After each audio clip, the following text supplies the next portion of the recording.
About 20 years ago, I made a sample instrument that broke all the rules. It had bad tuning, bad playing, badly recorded, and it changed my life. And since then, I've made hundreds of sample instruments, but none of them were as badly tuned, badly played, or badly recorded. What went wrong? I've been listening to some of my favourite albums and realised that a lot of them have bad sounds, but with good notes put in a good order. So I thought, why don't I go back to my roots and find another route with sounds that I make, actual instruments that start bad, have seen better days, or indeed go into the box already harmed without the need of the contrivance of harming them digitally once they're in there. So, as part of my Origins series, building sounds that I use, the tools of my trade, from scratch, I thought I'd make this. The shit synth. There are 16 instruments, but each of those is made up of 3 different sets of raw materials. One from an analog source, one from a digital, and one from a sampled.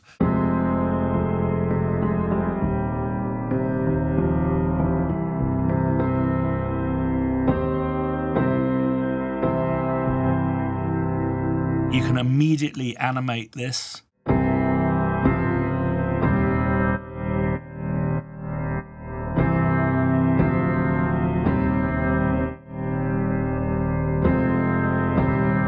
To manage your expectations, analog synths don't make great piano sounds.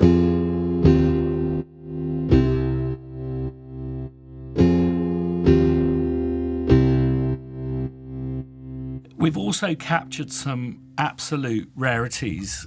I think one of the stars of the show, I don't know if you can see it, is this Worsey string orchestra. I mean, I love this sound, but you do have to hold on to your fillings.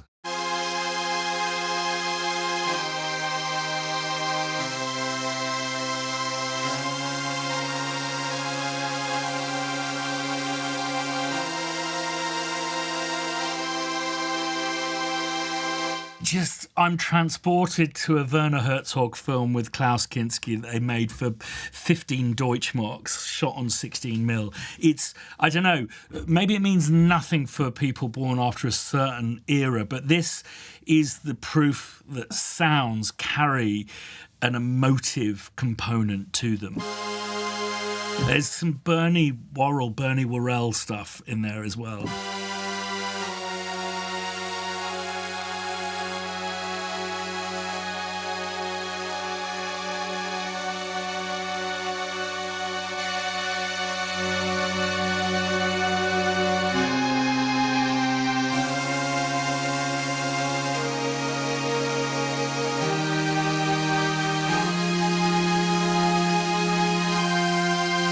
I think the spirit of the Worsey organ is very much encapsulates what we were trying to do with the analog sounds. The digital stuff, we've just tried to make it sound just a little bit like it's a digital synth that's on its last legs.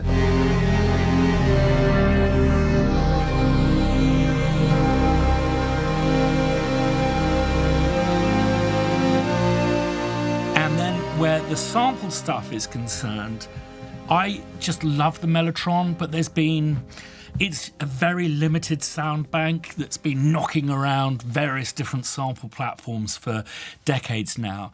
So I saw this as an opportunity to refresh my palette of Mellotron style sounds. So that's what I was going for with these resampled sounds. So it is a real string band that we sampled, but it didn't sound like this when they played.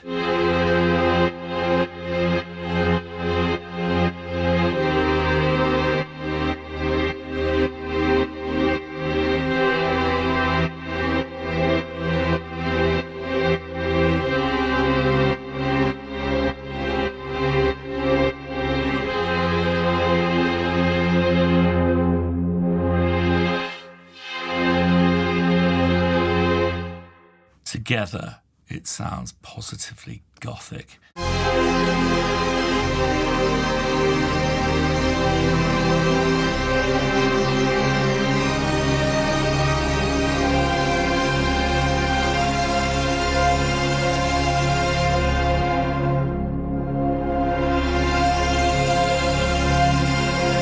I didn't imagine it was going to sound so large, but I'm very pleased with the results. What I'm going to do is just hop along to my favourite sound. Sampling is like doing pottery. When you load a thing in a kiln, you never quite know how it's going to come out. And I really didn't expect the brass part of this synth to be my absolute favourite, particularly the analogue brass.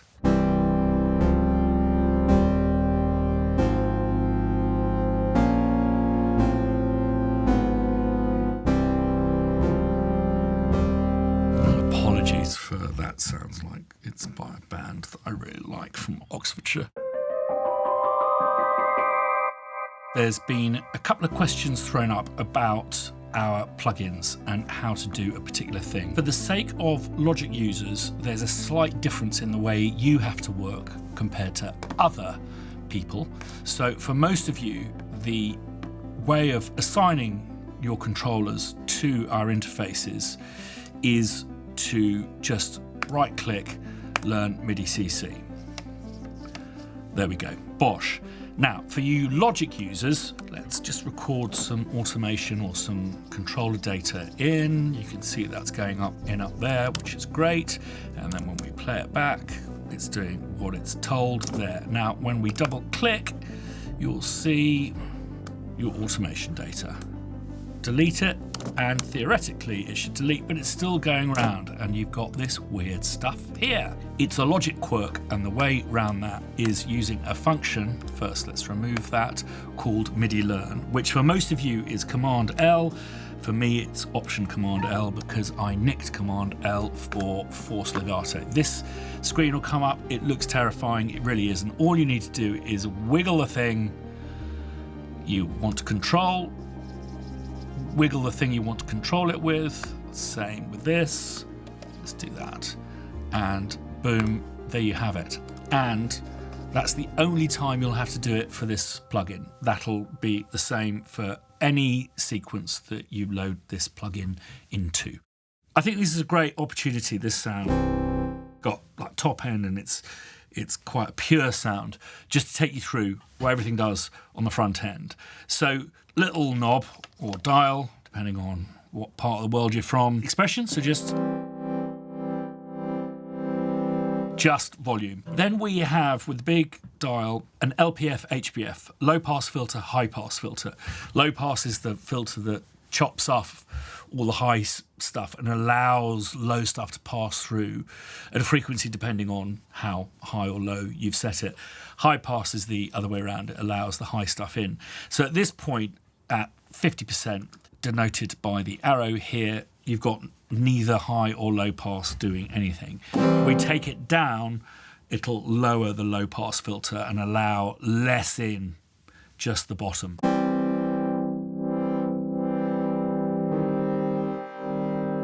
And then as you go above the 50% mark, it goes into HPF, high pass filter.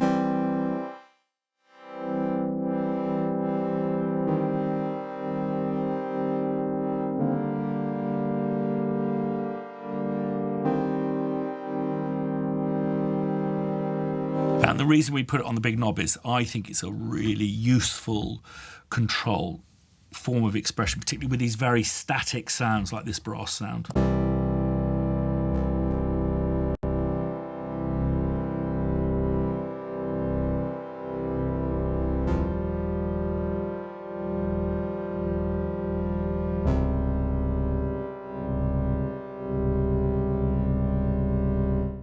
Then number 3, we have tapes. So this is a tape effect that can be, you will find that the phase suddenly flips the minute you switch it on. This is because what it's doing is it's putting the stereo tapeness out of phase, but not in a contiguous manner. There's all sorts of breakups and warbles and wow and flutter.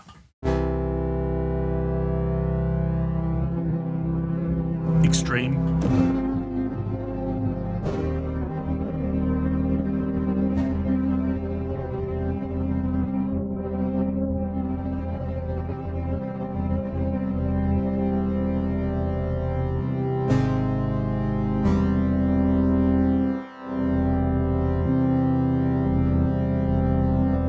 And then we have hair, which is a phrase I've nicked off someone who worked with Tom Waits. Apparently Tom Waits has a fader on his mixing desk called hair. I don't know what it is, but I've always imagined it's something like this.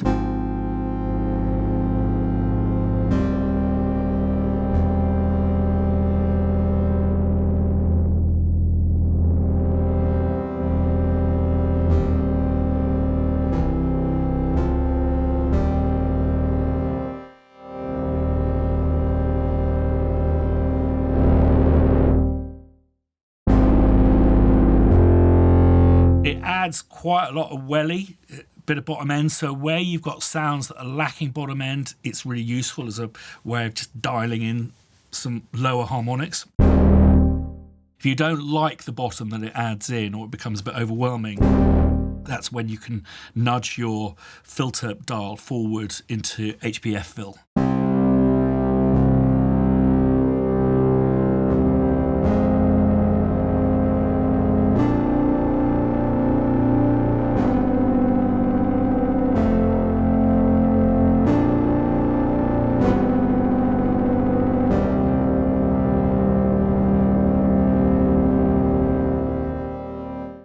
Reverb, but Convolution sampled one of our reverb tanks, spring tanks. I don't know which one we sampled, but whatever sounded the worst. It adds these incredible harmonics.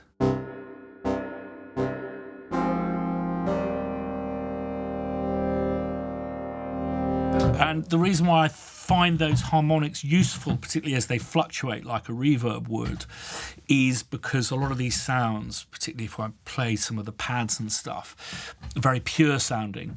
And I find spring reverbs are an excellent way of adding some organic energy, particularly to analog sources. So that's the spring. And with this controller, 0 is no wetness. 50% is 50 wet, 50 dry, and 100% is 100% wet, 0% dry.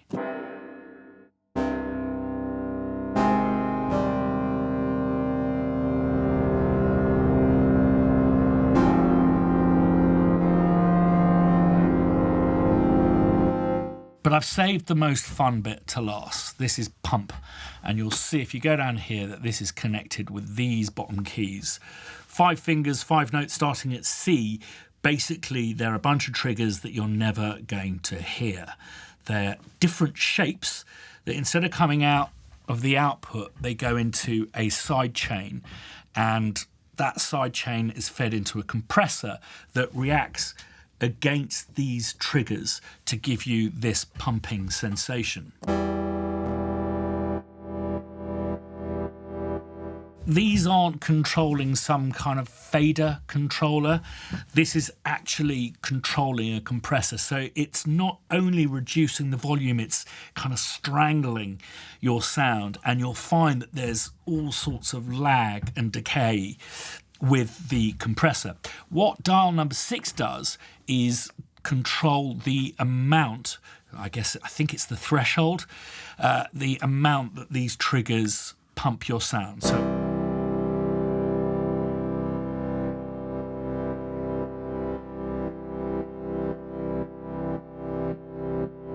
But we've got different shapes. A very long shape, a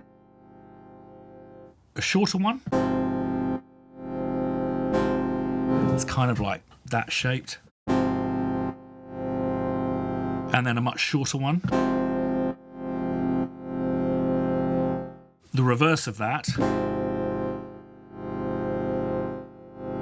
I love the kind of stuttery effect that has. And then one that's like a bell.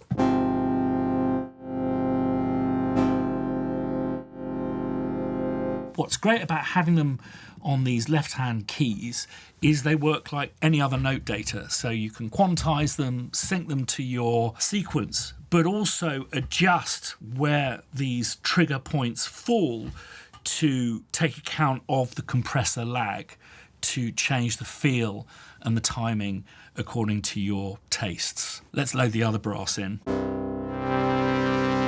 Oh, hello, Mr. Digital.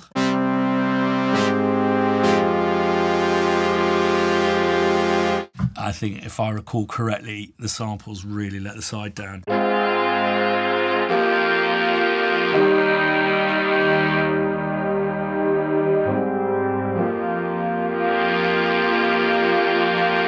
There is a time and a place for that kind of stuff.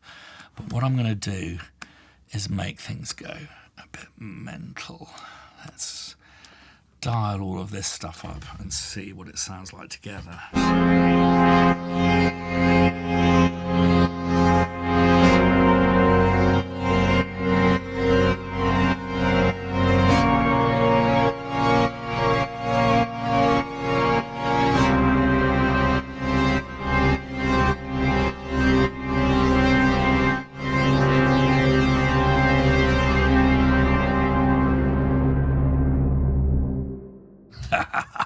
There's some beautiful pads in here, and I'll just use one of these because it's got quite a pure sound.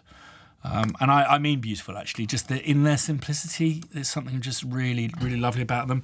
I think in their true analog format, these kind of pads are difficult to mix into larger arrangements because they don't have the harmonic complexity and they don't have the movement of any natural instrument. But these, because of the degradation and the sound harming that we've done, really do have a life to them, and I feel mix in well with larger arrangements. It's so pretty.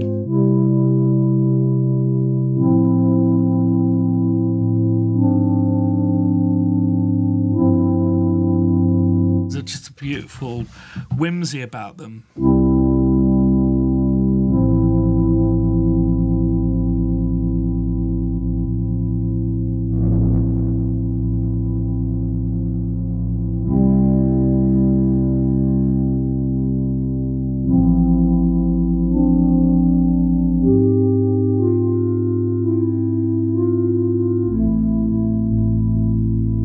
Digital.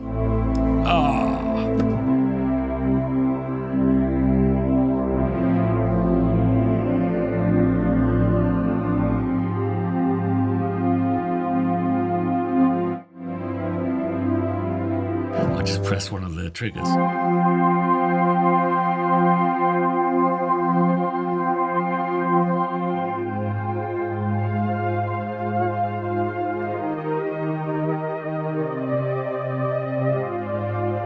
I'm back in the land of Herzog.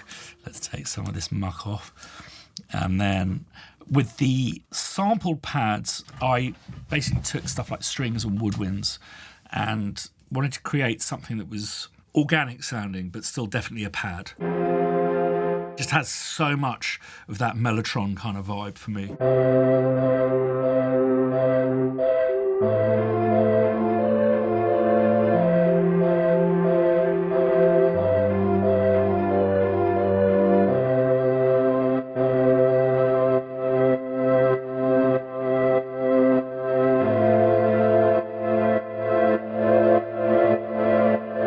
Let's push that up.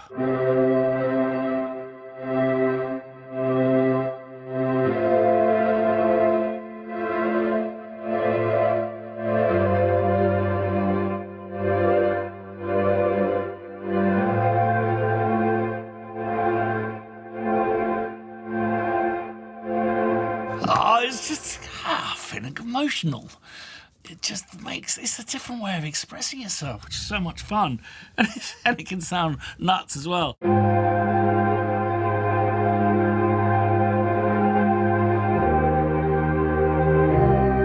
So I'm just going to pull everything in to show you something else you can do with the different sounds is you can change their tuning. So I'm going to go with the analog down an octave, with the sampled up an octave.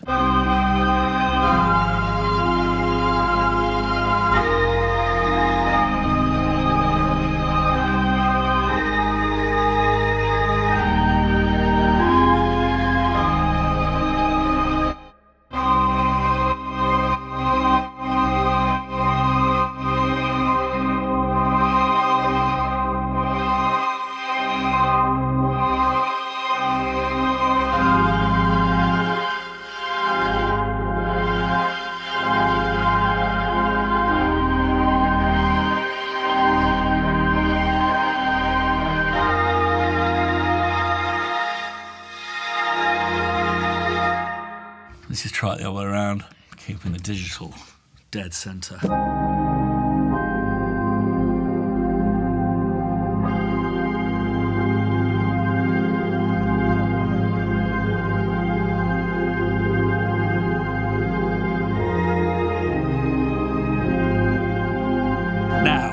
You'll notice something sounded a bit off there. I love this. You can actually fine tune as well. So let me just pull these down to some varying levels of inness to create even more.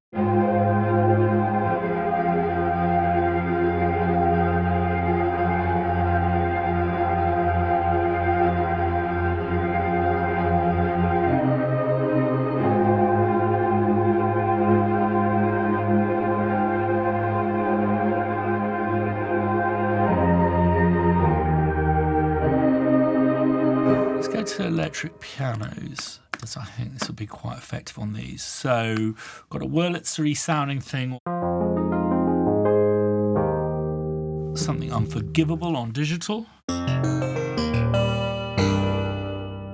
then an actual sampled that thing behind me, the blue thing. Now let's just try doing a bit of a tuney thing on this. So going in opposite directions on both of these ones, just a little bit of that digital one's quite difficult to control the top end.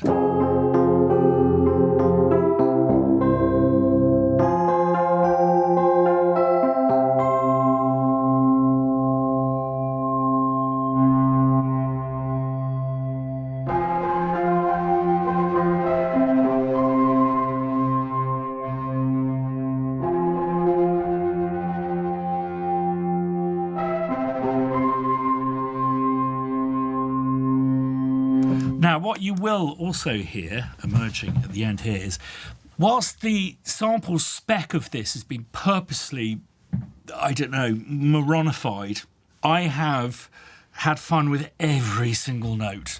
I've shaped the way that the note sounds, not just with amplitude but with filters, but also automating in stuff like bit crushers with filters coming out and stuff like that. So I think there's some on this.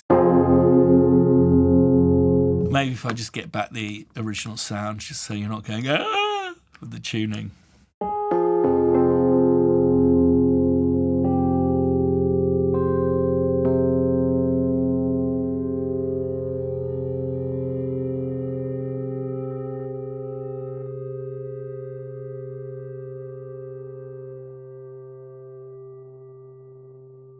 Just as a working composer,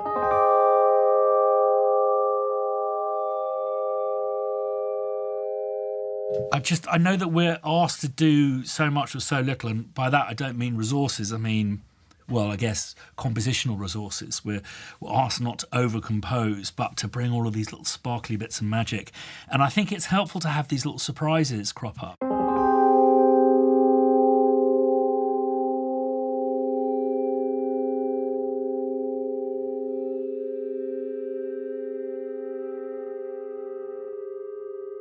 And there's some plucks, yeah.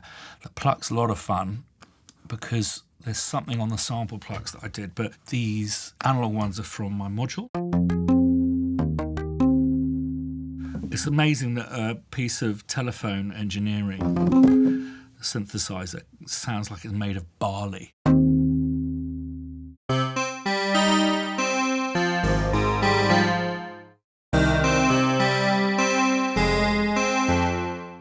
It may be awful, but awfully necessary. And then plucks, which are actual strings. I put them into this tube channel thing and just pushed the tubes so that as the signal died out, it broke up.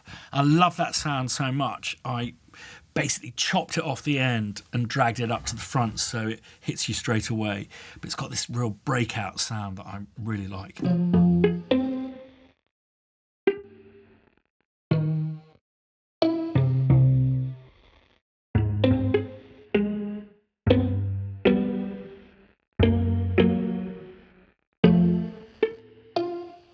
Do these go together?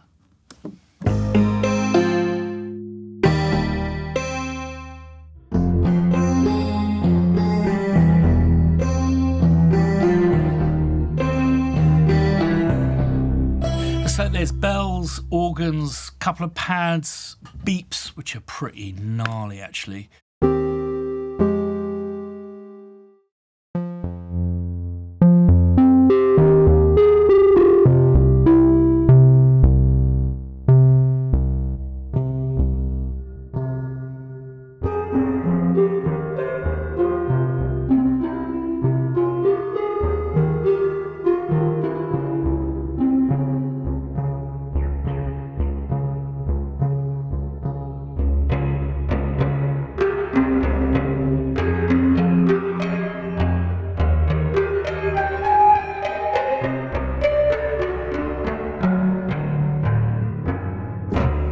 An unnecessarily modulation there, and something that I would really encourage. Let's go to an organ.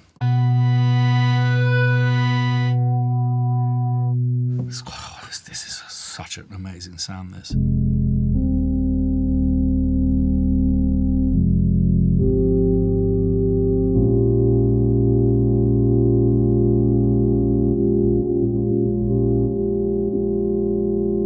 I'm going to do this Logic Learn thing again and just automate.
Now, for those of you who grab a copy, and you can do that by clicking on the link that's in the video description down below or getting some more information on it, there's also going to be a video that I've made on the making of the shit synth. Drag this power supply out and use one for this, or we can use that power supply. This is a pre-release version that I'm demoing today. So what you'll find is, as you go through the different instruments, my kind of favourite representations and selections for each will flick up, both in the macros along here, but also the mixer levers there. And, you know, if you have more levers, I'd encourage more of that stuff, you know, not just like, say, for example, the HPF and LPF and the expression, but actually automating, particularly with the sustain stuff, the actual digital versus analog versus sampled sounds as well. You just get all of this motion, which will hold your listeners' interest, and particularly if you're doing work that I do, there's all sorts of times where you just want to hold something, but hold interest as well, and this is what this is designed to do. What you will notice the difference between this pre-release and the version you download is you won't have a Reeds L and a Reeds S, and they'll be called something different. It was a combination of things. I gave up on the Reeds because they just sounded so awful that I just knew I'd never use them. But also, something came out the kiln completely fucked up, but in a way that I like. And I'd love to know if you think too much, or maybe a library with more of this stuff. Let's hear the slightly more, I don't know, restrained.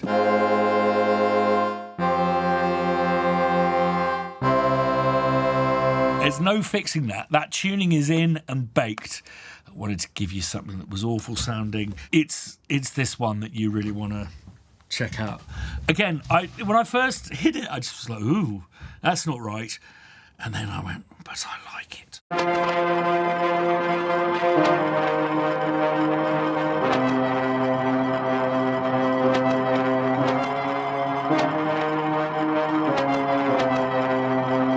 It gets even madder up here.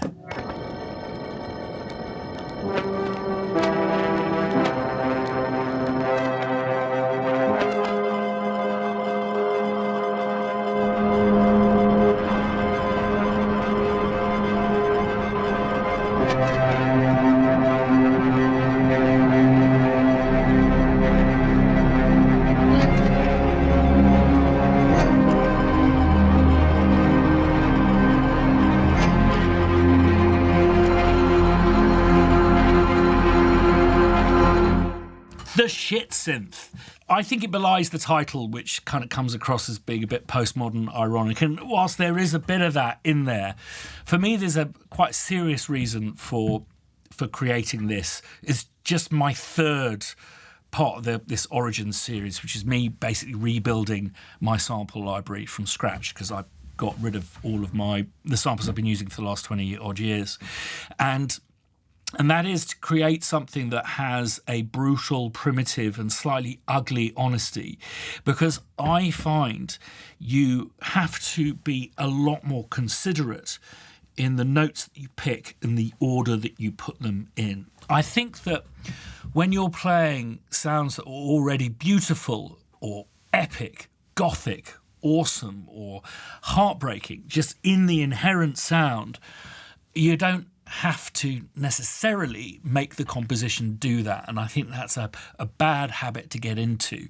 And what I love about these sounds, particularly with like the hair knob and, you know, the pumping and stuff like that, is it really only works when you put together notes that have an interesting rub and resonance.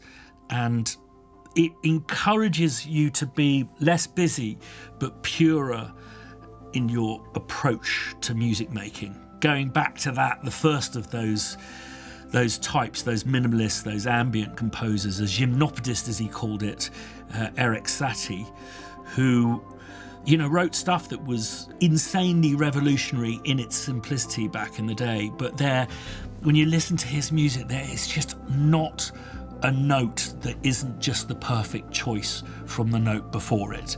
And that's something that I really enjoy about playing these sounds, is they get you back to that the raw essence of music, which isn't a pad that you hold down and it writes a cue for you, or something that just gives a bit of awesome, do some octaves. And, you know, this I'm guilty of. So this was a really important part of my collection to build sooner rather than later. And if you like it, I think there's some more in this type of stuff. Let me know in the video comments down below.